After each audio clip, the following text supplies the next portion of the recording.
இந்த படத்தை பற்றி நான் ஏதாவது பேச முடியல. பிகாஸ் ஃபஸ்ட்டு படம் தான் பேசணும், அதுக்கப்புறம் தான் எனக்கு பேச வரும். இப்போது இங்கே இருக்கும்போது எவ்வளோ நான் ஹாப்பியாக இருக்கேன். பிகாஸ் பிருத்திராஜ் சொன்ன மாதிரி லாஸ்ட்டு ஐ திங்க் 20-25 இயர்ஸ்க்கு அப்புறம் இது மாதிரி ஒரு மனிதனை பார்க்கதில்லை. ஏஆர் சார் மாதிரி அவர் இந்த படத்தோட ட்ராவல் பண்ணிகிட்டே இருக்கே.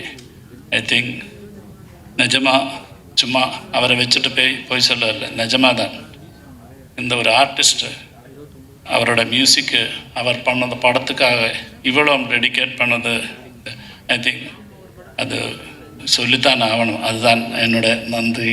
இப்போது இதில் நிறைய பேர் இருக்கு.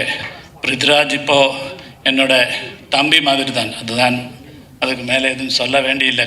பிகாஸ் லாஸ்ட்டு 16 இயர்ஸாக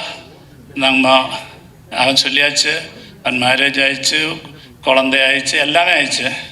பட் அப்போ கூட എനിക്കും അവനും തമ്മിലുള്ള ഡയലോഗ്സ് ഉള്ളി അബൌട്ട് ആടുജീവിതം. ആക്ച്വലാக வேறு எதுவும் பேசுறதுக்கு இன்பிட்வீன் இல்லை. எப்போ பார்த்தாலும் அதுதான் பேசிட்டே இருந்தது. அண்ட் சுனில் என்னோட ക്യാമറാൻ എനിക്ക് വിഷ്വൽ കൊടുത്തത് സുനിലും ഞാനിവിടെ പ്രസൻറ്റ് ചെയ്യുകയാണ് നിങ്ങൾക്ക്. ജിമ്മി ക്യാരക്ടർ ആക്ച്വലി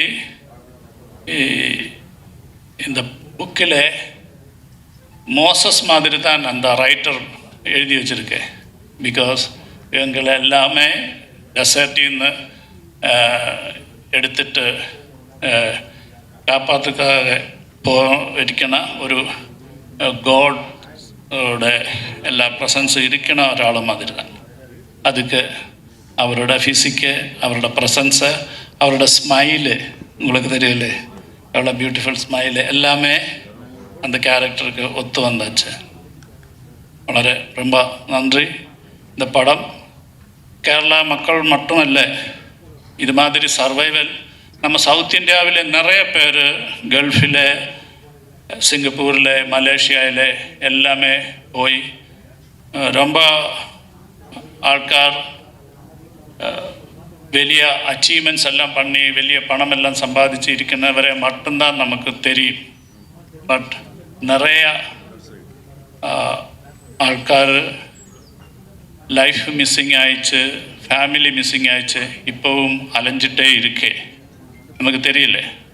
அது மாதிரி அந்த நஜீவோட ஒரு ஸ்டோரி தான் இது.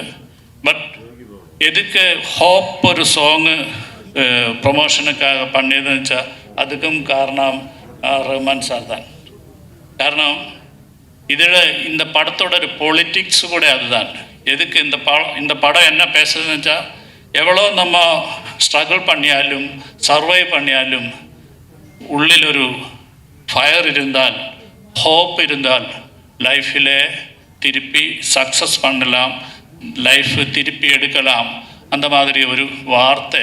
பிகாஸ் நவடேஸ் நமக்கு தெரியும், 10th മാർക്ക് ഫെയിൽ അയച്ചാൽ അപ്പോൾ സൂയിസൈഡ് ആകും.